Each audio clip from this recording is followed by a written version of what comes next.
definitely have an inbound. Cheyenne Mountain confirms one high-speed target just passed by the inner array. Does NORAD have ID and tracking yet, Sergeant? NORAD and JSTARS are tracking. They're designating the target Bravo 3. It's a Moth-class ship, Angel 650, descending rapidly. Projected path is... right here, sir. Groom Lake. ETA 4 minutes.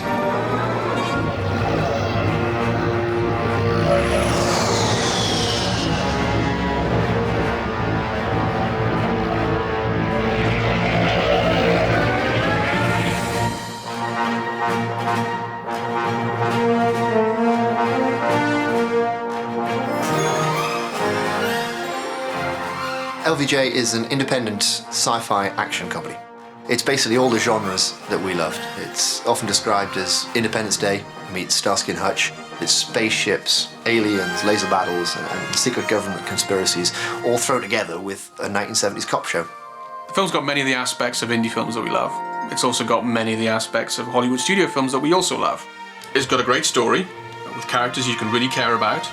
It's funny, and it also has a space battle. It's the story of a British government agent who longs for excitement, but is always stuck behind a desk.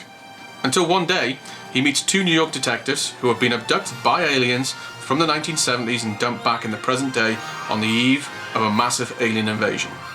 Together, these three completely unlikely heroes may be the Earth's best hope of preventing an alien attack. Excuse me, Agent Vincent, but I can't find you in the system. I'm not actually a field agent as such. I don't understand. What kind of agent are you? Analysis. I'm an analysis agent. Oh, I didn't know we had analysis agents. He's pretty much a dreamer. I think the only reason he joined MI6 is because he thought it'd be like being in the world of James Bond. You know the closest I ever came to a Russian spy? Tanya, in the Budapest office. God, she was built like a brick. At the start of the movie, he gets the opportunity to join the FBI on a temporary assignment, and he's very excited because he's read all these UFO books, and he's pretty sure it's going to be like the world of the X-Files. Unfortunately, despite all these amazing things going on around him, he gets stuck behind a desk once again, until one day he stumbles across Frankie and Joey. Frankie and Joey are New York detectives with a couple of slight differences. They're not exactly the sharpest tools in the box. I'm keeping mine. I don't know if they're for free, but I'm keeping mine. Hey, what do you think? And secondly, they're from 1974. Frankie's a wise guy, he's a Brooklyn street guy, he's fast-talking, not exactly a rocket scientist. And Joey, well, Joey's just Joey. He's kind of from a different planet anyway. He wears this ludicrous wig that he thinks somehow gives him street cred. Joey, my partner.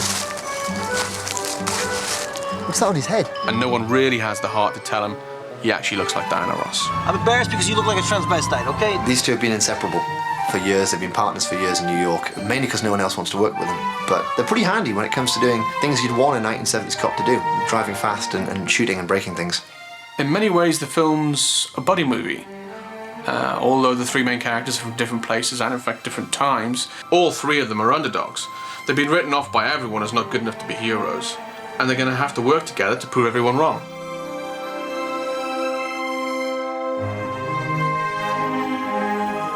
The film is really a true passion project. We've been on this a long, long time. From inception to the finished product is going to have taken us just over 10 years, which is a long time. I don't think anybody knew it would be quite this long. Certainly not at the start when Chris first came to me with this kind of crazy idea. I called Mark and I said, how do you fancy making that big-scale science fiction film that we always talked about making when we were kids? The idea was two 1970s cops get abducted by aliens. I love the idea. I just had no clue how we could possibly film it. So we got started by shooting a few short test scenes, and we edited them together into a kind of a mini showreel. And we took that showreel down to the Cannes Film Festival to try and generate some interest and maybe raise some funding. And we got a great response. People really seemed to like the idea of the movie and wanted to see it. Unfortunately, no one was going to give us the money that we needed to actually film it. So we decided that we would try and do it anyway and started shooting it ourselves. Right from the start, we've always had a really strong idea about what we wanted the film to be. We just wanted to put in all the really cool, fun things that we wanted to see in a film in our movie. And that meant the script called for spaceships battling above the Earth, and F-16 fighter jets, and helicopter gunships dogfighting with alien UFOs over the Nevada desert, New York streets filled with 1970s cars, and lots of fairly big action scenes, which was going to be tricky with no budget.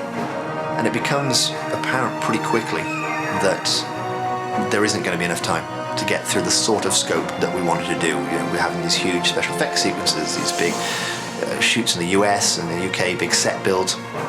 And with a limited budget, it just wasn't going to happen in the time that we had. So the schedule started to stretch out and out, and we ended up having to film then in gaps between everyone's schedules.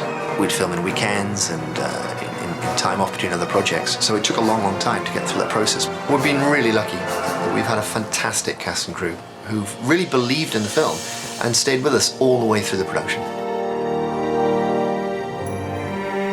I think very early in the inception of the project, we all decided that we wanted to try and do the alien creatures in the film as real prosthetics on set. We all grew up with the fantastic creatures of Star Wars and films like that. Initially, I think we were going to go for more of the traditional grey alien with a very tall head and the elongated eyes. But then as we expanded the project and things grew, we suddenly thought how cool it would be if our alien was totally original and would not look out of place in the cantina in Star Wars. That is when we gave a good friend of ours, Brian Best, a call. You've seen us work in so many huge Hollywood blockbusters, from The Mummy through Batman Begins and Harry Potter, right up to Clash of the Titans more recently. He's one of the best in the industry, and he came up with the most amazing design and just did a fantastic job for us.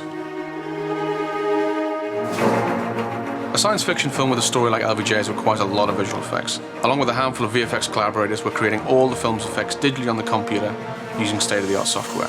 We've got a great variety of effects in the movie, all types of spaceships and futuristic vehicles, giant space battle, some completely virtual sets which requires a lot of blue and green screen filming. We've even got digital stunt doubles to stand in for the actors during the more dangerous scenes in the film. For what is a very small team, there are a huge number of effects. At the moment, we're looking at about 460 shots in total. But now that we're in post-production, we're making great progress completing shots all the time. One of the things we really wanted to do with LVJ was to create this much bigger universe outside of the main feature film. The film is really the anchor point of this much longer storyline. And to tell that storyline, we have a number of graphic novels and comic books that are being developed right now, and also a brand new web show, provisionally entitled LVJ Encounters. So if you do like the idea of a new sci-fi storyline with plenty of spaceships, aliens, and government conspiracies, then there's a lot to look forward to. He's excited. I can tell.